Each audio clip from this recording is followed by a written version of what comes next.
Welcome back to Action Figure Obsession with me, your old pal Avian and Loaded. This is the Avian and Loaded channel. We recently passed our 1000th video mark. I think that was the look at the Carnages in my Marvel Legends action figure display. And just as a refresher, or if it's your first time here, I am a lifelong action figure collector. In currently in my sixth decade of collecting action figures, started with 12-inch GI Joes back in the early 1970s, and moved on from those to the 8-inch Mego line, the world's greatest superheroes, and also other Megos like Planet of the Apes and Star Trek and Dukes of Hazzard, and loved those 8-inch Megos back in the 70s. And then late 70s came along, and the 3 3/4 inch Star Wars figures from Mattel. Had a bunch of those, and the Death Star, and an X-Wing fighter. Didn't last long with Star Wars, both because I was getting older and lost interest in the Star Wars franchise as of the first appearance of the Ewoks in Return of the Jedi. Boy, I did not have the Ewoks coming up in this video on my bingo card for today. But also just I was growing up and getting bigger and becoming a teenager, and my hands were getting bigger, and the 3 3/4 inch figures, the Star Wars, and then Micronauts, when Mego did the Micronauts line, which I had really been looking forward to because I thought they were going to be the same size as the 8-inch World's Greatest Superheroes line. It didn't. The height of those was not mentioned in the advertising that I can recall. So, and I guess Micro and Micronauts should have been the hint, but it wasn't. So when those came around, circa 1979, I think the Micronauts hit the market, maybe 78.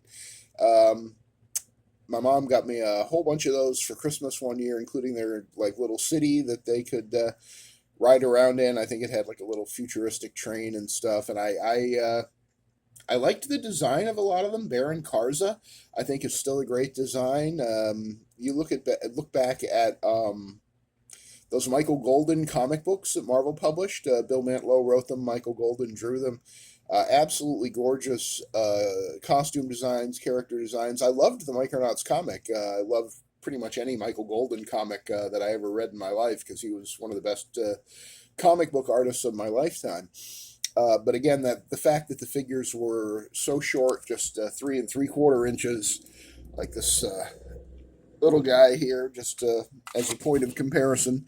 Look at the size of my hand. Look at this figure. They just didn't feel. I don't know what the word is. They didn't feel cheap to me as a kid. They just felt. I don't know, unfinished.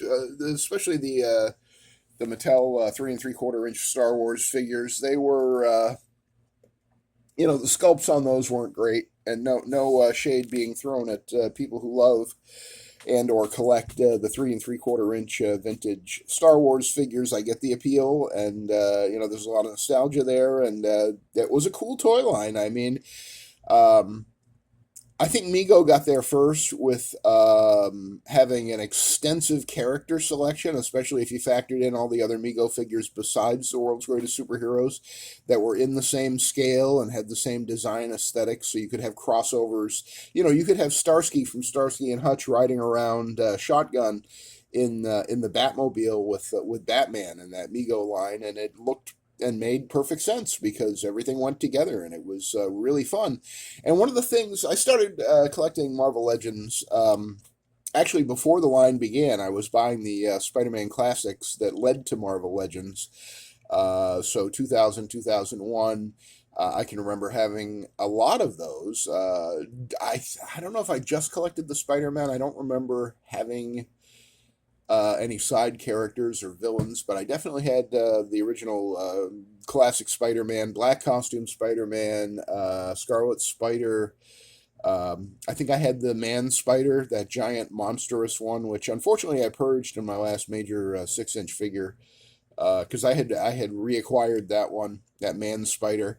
It's not a lot of fun to pose because it's kind of awkward and gawky, but the sculpt on that thing. Look up Toy Biz Marvel Legends Toy Biz I guess it's Spider-Man Classics, Toy Biz Spider-Man Classics, Man Spider.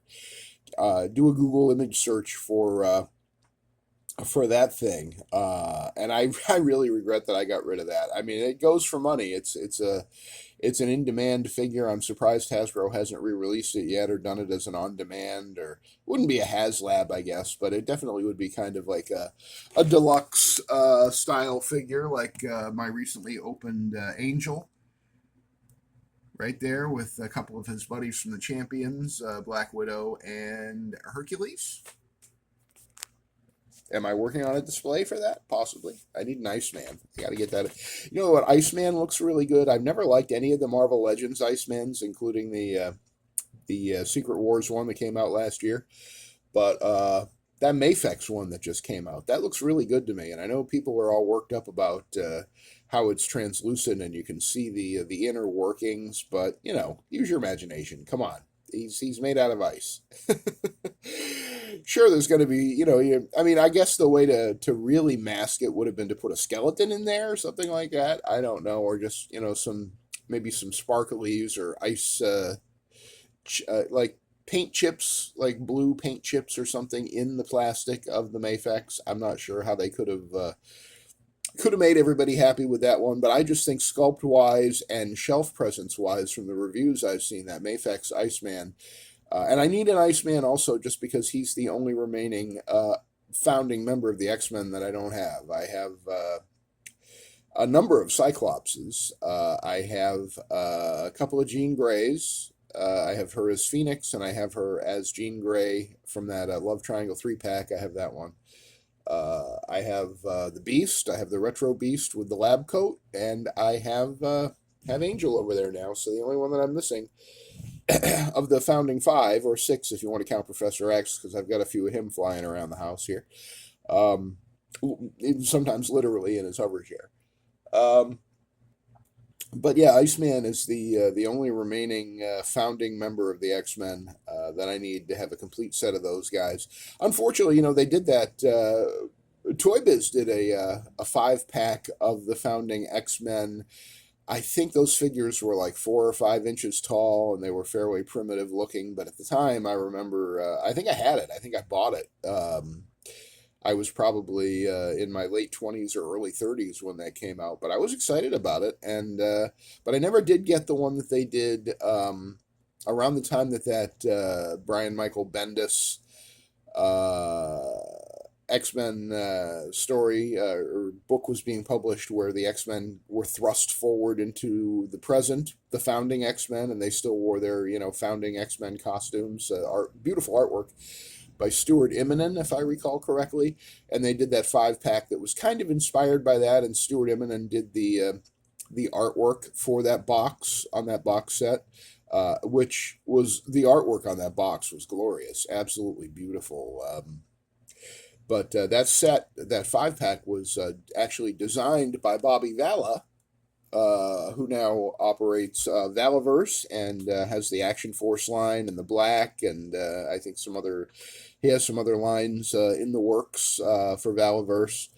And amusingly, my favorite thing about that 5-pack is the fact that Bobby Valla, who was a designer at Hasbro at the time, he designed the figures for that box set, and he based Iceman's appearance on his own face, because of course he looked like ice or snow or whatever he looked like in that box set. But if you look very closely at that Iceman figure from that 5-pack, you can clearly see that it's Bobby Valla's face, and I think they gave him hell for it or something, I think, if I recall correctly.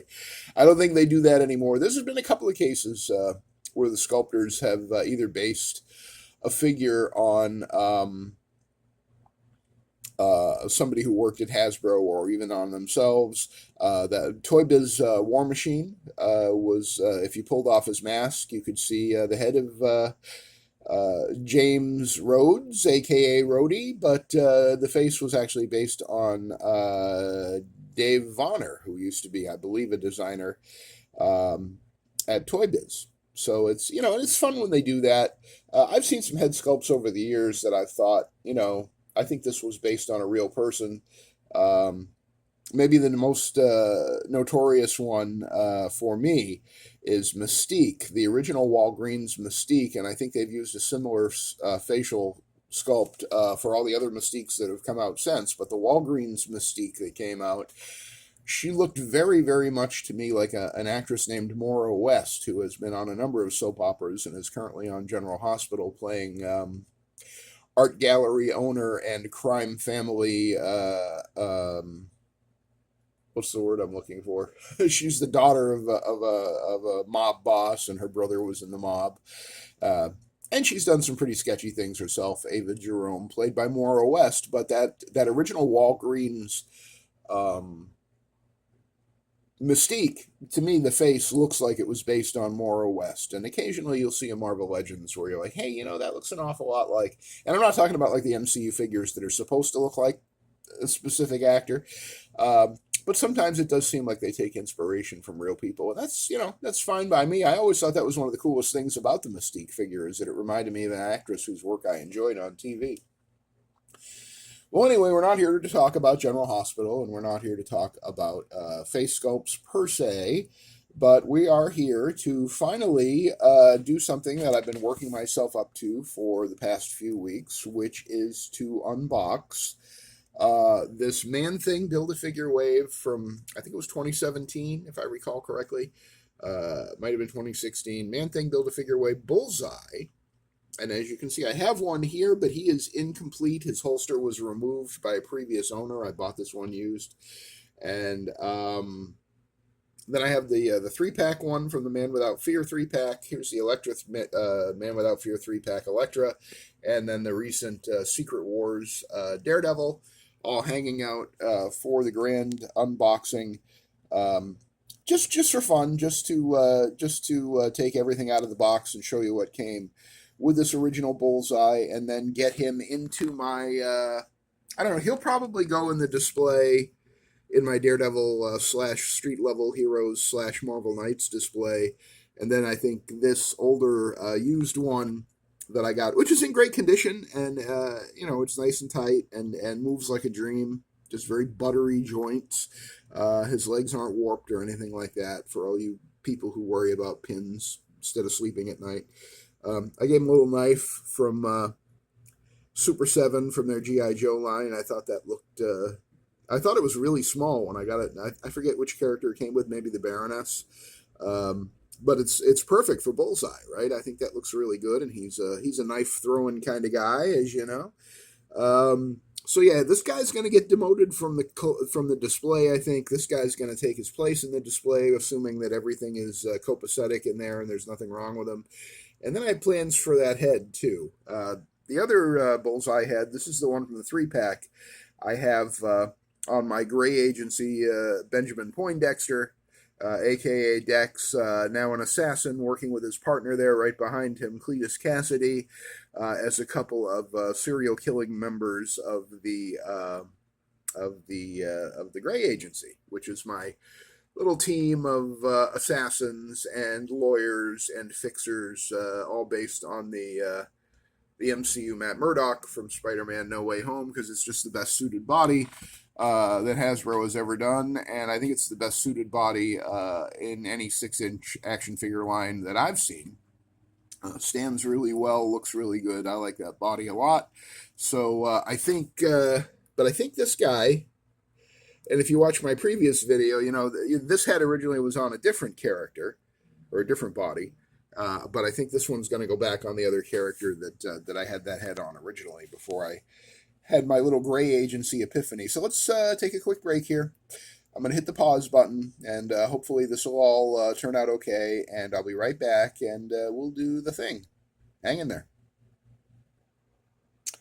All right, so here is the 2017, if I recall correctly, Man-Thing Build-A-Figure wave, a.k.a. the Netflix wave, because it came with a bunch of Netflix, like Daredevil and Elektra and Jessica Jones characters, and also known as the Marvel Knights wave, because it had Blade and Daredevil and a bunch of characters that, were also under the Marvel Knights umbrella in the comics around that time. And here we have Benjamin Poindexter, a.k.a. Dex, a.k.a. The Man Who Never Misses, and this is the one from the box. And if you go back and look even a few seconds back before I took him out of the box, his belt, well, it still is. It was way up high on his hip, and it still is a little high. I've got to adjust that a little bit more. Out of the box, he comes with so yellow. And it was yellow when it came out, though. If you watch reviews, people will talk about that, but it looks like it's yellowed even more over the years. The hand, everything you see from the wrist up here was made out of translucent plastic that was slightly yellow in color, but looked spectacularly yellow and disgustingly yellow on camera. That's going to go right in the fodder bin. I have never had a use for that. It was a really nice idea. Maybe if they had executed it with clear plastic, and I think playing cards instead of the kunai throwing knives, I think it might have been better. That's the kind of weird thing about this Bullseye from a sort of accessory standpoint. Bullseye in the comics didn't use weapons a whole lot, like guns and knives and throwing knives.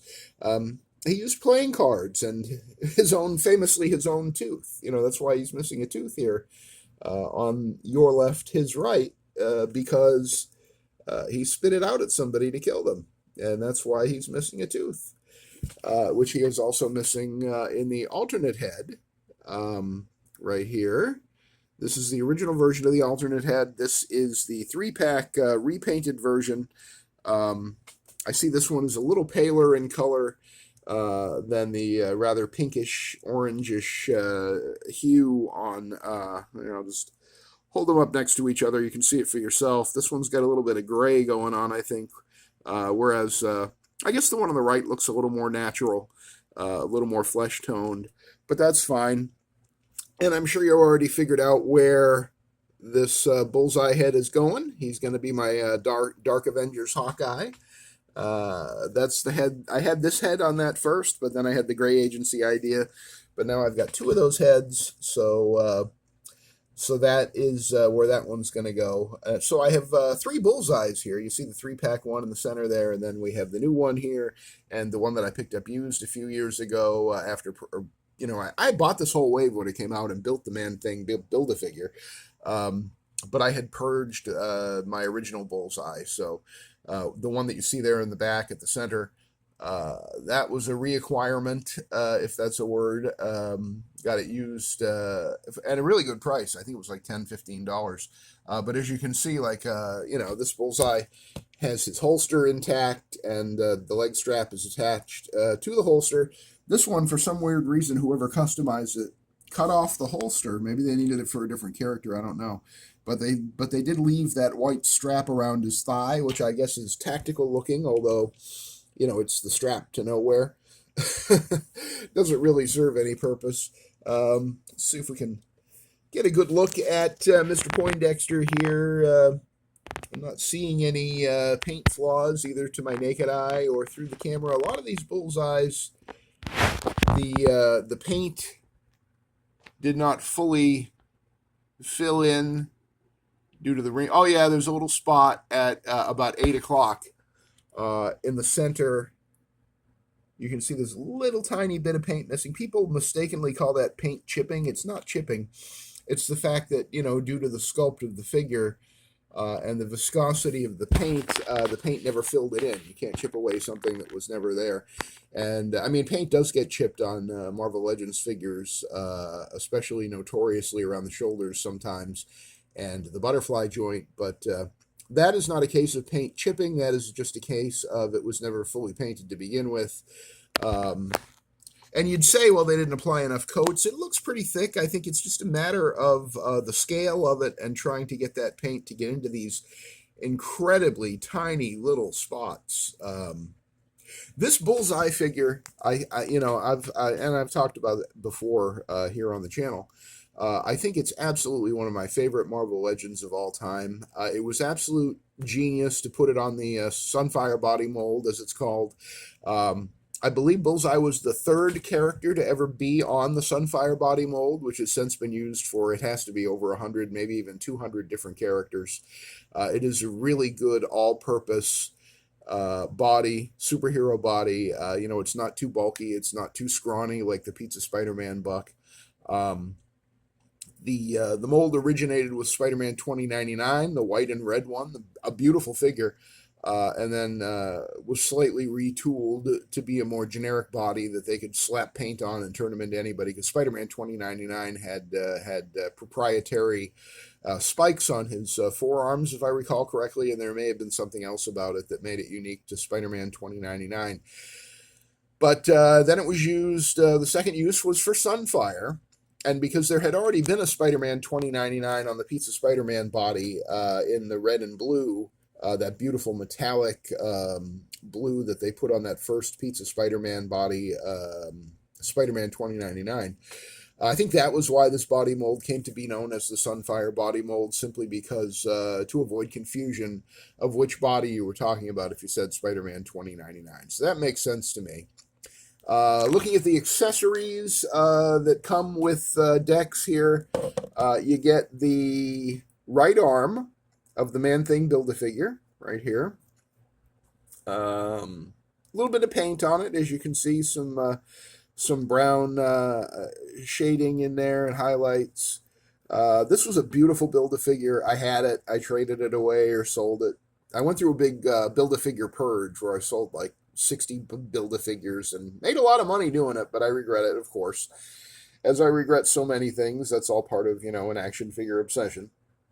And you may recognize this arm because it was also used on the re-released MCU Man-Thing that they released 2-3 years ago, and I do have that in my collection. I don't think the paint would match, or the paint color would match. I mean, I'll check it. I don't think it will. That one I think was a little more bright or vivid. This one is a little more swampy and sort of 70s looking.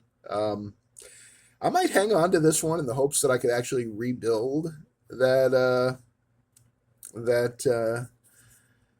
Man-Thing from the Build-A-Figure wave that Bullseye came in. I certainly wouldn't mind reacquiring every other figure that was in that wave. I have Jessica Jones, but I could use another one because I like to use it for Mary Jane Watson as well. And the heads, are very interchangeable for that. I certainly wouldn't mind having the Netflix Daredevil back in my collection that came out in that wave. Well, I can just show you. I don't know why I'm struggling to remember it. Here's who came in the wave. It was the Netflix Daredevil that I traded away. It is the John Bernthal Punisher, the first one, the one that actually looks like John Bernthal, and like he isn't, he looks more menacing, and he doesn't look like he's just worried about where he left his car at the mall parking lot, like the recent ones have kind of looked. Elektra, Netflix Elektra from Daredevil. I still have that head. In fact, here she is right here. I didn't even do that on purpose, but here she is hanging out with the Man Without Fear Daredevil.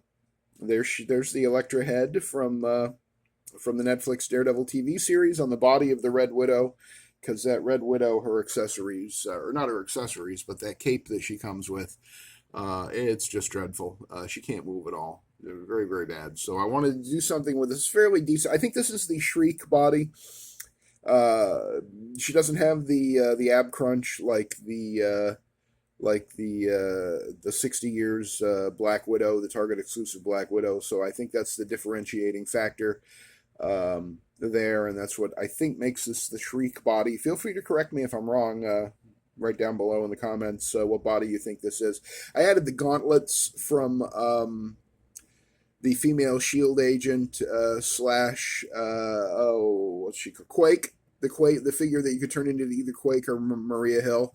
I added those gauntlets just to give it some visual interest and differentiate it from the Red Widow, Elektra. So then the Jessica Jones figure, that beautiful Kristen Ritter head sculpt, this figure still holds up. It's not superposable, but it is one of the most gorgeous Marvel Legends ever created. It just absolutely is. And I would definitely get a second one just to turn that into Mary Jane Watson. And she could be Mary Jane in my Spider-Man display and Jessica Jones in my sort of Marvel Knights display. Then Blade, the Vampire Hunter. I still have that one. It's not a great figure. The torso is the same one from Paladin, which is not a great figure. Great character, but not a great figure, in my opinion. But the legs are really janky on that Blade. He has a hard time standing up straight, and you got to bend his knees to get him to stand. And it's it's a great head sculpt, but that's about it. I much prefer the was it the Strange Tales wave, that recent comic book Blade we got with the black duster with the red lining, and yeah, that's my Blade of preference in my collection. Then, of course, on the right here, far right, the last figure in the wave that you had to buy in order to be able to build a figure is Bullseye, and that's who here we are looking at, and we were going to look at the accessories. So, he came with the sort of Sterenko style, I think Luger inspired, perhaps Luger or Ruger, I'm not sure. I don't think it's a Mauser, but it is the needle gun that came with a lot of figures. Madam Hydra, I think the Shield Agent came with it. The one that was on the Bucky Cap body back in like 2014 or 2015 that came out around the time of the Winter Soldier. It was a Nick Fury / Shield Agent / Dirk Anger. It came with a different head, so you could make 3 different characters. I really hated this when I first got back into Legends and would encounter this little bit of warping, but not too bad. It's very, very thin. Very, very thin. The one that comes with in the Shield 3-pack with Dum Dum Dugan and Sharon Carter and either Nick Fury Sr. or Jr., depending on which way you want to go. This gun, I think, is virtually identical to the one that comes in that 3-pack, but the 3-pack one, which also comes, by the way, with the Commando Nick Fury that came with the Gamerverse Punisher 2-pack, I think it's the same sculpt, maybe just upsized. I haven't compared them directly, so I'm not 100% sure, but it's the same design anyway, even if it isn't exact one for one in the details. And this, unfortunately, this holster is specifically designed for that weapon. I'd much rather give him a 1911 Desert Eagle or something like that, Magnum 357, if he's going to have a gun in that holster. But he does get the needle gun, and I'm not going to put it in on camera because I want to make sure. I'll use like a flathead, like a eyeglass screwdriver, to make sure that opening is wide enough to get the gun into, because this is very, very fragile. This gun, it's very, very flexible. It's a little bit rubbery.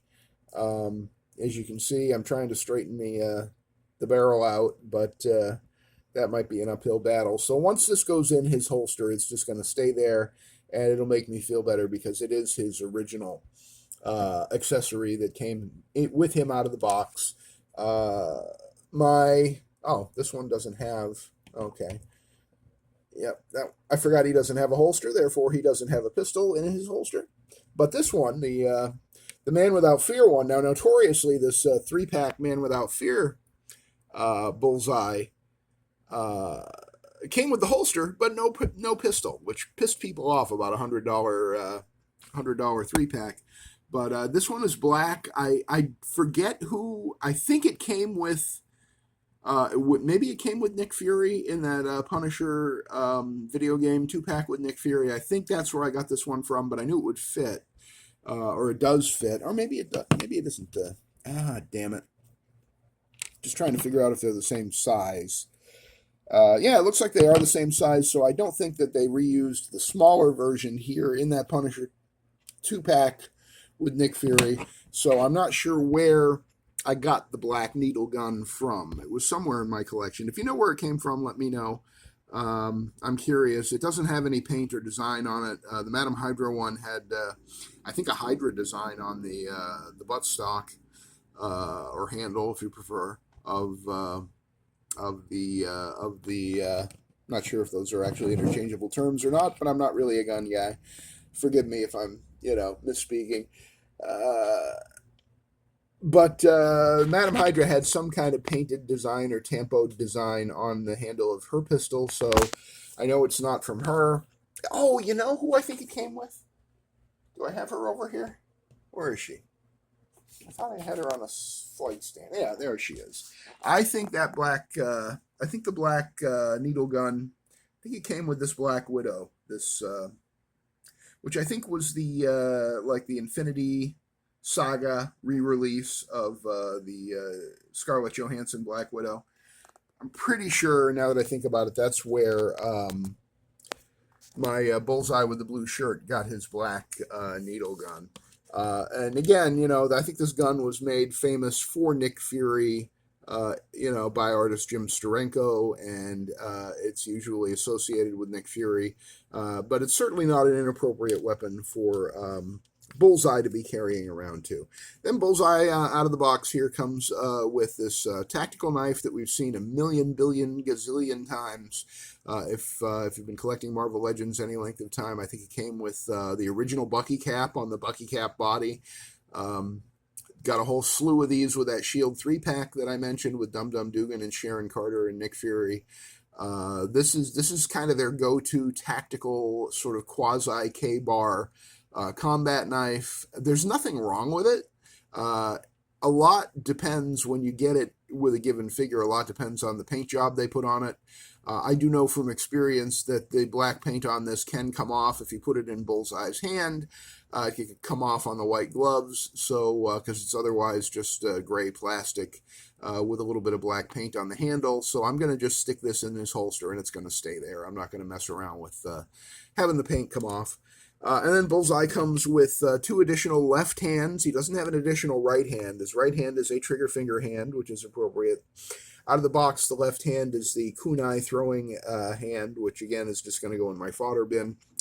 The alternate left hand is the gotcha slash, finger gun, dare I say finger bang hand. That's the other left hand. And then there is this one, which I think is meant to hold a knife. If you look at the shape of the C-grip there, it's got a little bit of delineation, a little bit of separation between the trigger finger and the other fingers, but it's not really a trigger finger hand. I think it's much more intended for the knife, and that's fine.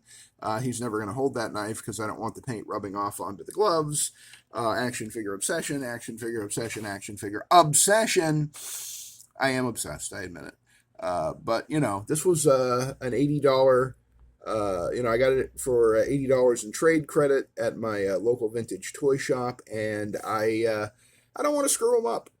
He's a beautiful looking figure, one of my all-time favorite Marvel Legends. As somebody who's been collecting Marvel Legends since the line debuted in 2002, I'm hard pressed to think of a figure in Marvel Legends that I love more than this Bullseye. I mean, and that's why I now have 3 of these Bullseyes, 2 of them being the Man-Thing Build-A-Figure Wave one, but this one, of course, is slightly beat up, but in decent shape. Good enough, certainly, for my collection. He doesn't smell like smoke. He doesn't have any loose joints. The paint is intact. And then this new one here, I guess he's sort of he's going to be the one for the display. He's going to be my premier absolute favorite Bullseye, just because he is intact. He hasn't had his holster cut off. He's in good shape. He is straight out of the box from 9 years ago, and you would never know that it's a 9-year-old figure because I mean they're still using this body mold. Yes, they've made it pinless, but other than that, the Sunfire body mold is still in pretty wide use to this day in the Marvel Legends line, and I know a lot of people are sick of it. A lot of people hate it. I like it. I don't hate it at all. Some of my favorite Marvel Legends of all time have been on this Sunfire body mold. The 80 years retro Deadpool comes to mind. That's still my favorite Deadpool in the Marvel Legends line, the one on the Sunfire body mold. I have 3 of them. I think they're gorgeous. 2 of the retro and one of the original, one from the original Sasquatch Build-A-Figure Wave. That one, unfortunately, does not have his harness because it got brittle and broke. But I kept the figure because he still looks good, and I just gave him a different belt, and back on to the races, I guess. So that is my quick look at Bullseye here. Oh, I didn't mention this is gonna probably go in my big bag of where is it? There it is. My big bag of Build-A-Figure parts. I've been kind of on a Marvel Legends jag lately. Some of the Build-A-Figure parts in here I've had hanging around forever. Like, literally, I've had this SPDR Spider-Man head since 2017 or 2018, whenever that wave came out. But, I always thought I'd find something to do with it. Some of these, I probably could find something to do with them, like the Magneto Onslaught head and the Red Skull Red Onslaught head. If I got the right body, I probably could use those heads, which is why I've never gotten rid of them. But then others like Mr. Hyde here, I'm never gonna complete that. I don't want all those figures over again. Like, I wouldn't mind. This one, the Man-Thing Build-A-Figure wave, I would not mind having every figure back in my collection, getting another copy of some of them because I already have them. But just in the interest of having the original Man-Thing Build-A-Figure, because, you can see it, right? You can see the texture, the color, the paint. It's there. It's all there. This is probably one of the best Marvel Legends Build-A-Figures ever, and I stupidly let it get away. Yep. An action figure obsession is inexplicable. It is painful sometimes, but I feel like I'm working my way through it by confessing my sins to you, and I apologize to Man-Thing for letting him go. But I did but I got the MCU version, which is basically the same body with different paint and a new head. And it's Man-Thing for all intents and purposes. There's nothing about it that really screams MCU. It just screams Man-Thing, and that's fine by me. I'm trying to remember Man-Thing's real name. It's a weird name. It's before he transforms into Man-Thing. What was he called? I can't remember. It is a weird name. But anyway, so now I got my Dark Hawkeye back, Dark Avengers Hawkeye. I'm going to put that head on properly. I just didn't want to do it here on camera. And then we got our 3-pack blue shirt Bullseye and white costume Electro. We got the Secret Wars Daredevil back here. We got my used but not abused Bullseye here on the left. We got the brand new one here on the right. And I mentioned the blue shirt one already, didn't I? And then the Angel, which I haven't done a video about yet. I'm not sure if I will or not, but I did open him yesterday and put them together. I didn't want to do that on camera because I wasn't sure how complex it was going to be to put the wings on, but it was actually dead simple. I set the wings down on the tabletop here and then pushed Angel onto the pegs. And it went in much easier than some of the people that I've seen videos of struggling, with the figure in one hand and the wing in the other. And they really struggled to get it in. I just pushed that bad boy right onto those wings, and they went right in like a dream. And it is a beautiful figure. And at some point, I would like to have a Champions display with the Black Widow and Hercules and Angel and Iceman. And then I'd need a Ghost Rider. I don't currently have a Ghost Rider. I've had Ghost Riders in the past, but I don't currently have a Ghost Rider. And I think there's somebody else I'm forgetting for the Champions, too. They had a few members come and go in that great, great run in the 1970s. I loved that book when I was 11 years old, man. I'm telling you, it was one of my favorite superhero comics, The Champions. And one of the first places where I ever saw John Byrne at Marvel. I had seen John Byrne's artwork in Charlton Comics and liked it quite a bit. But his work in The Champions was very, very early work. Well, that's going to do it for this edition of Action Figure Obsession. I appreciate your attention and spending some time with me today. Please give the video a thumbs up, and I will see you on the next one.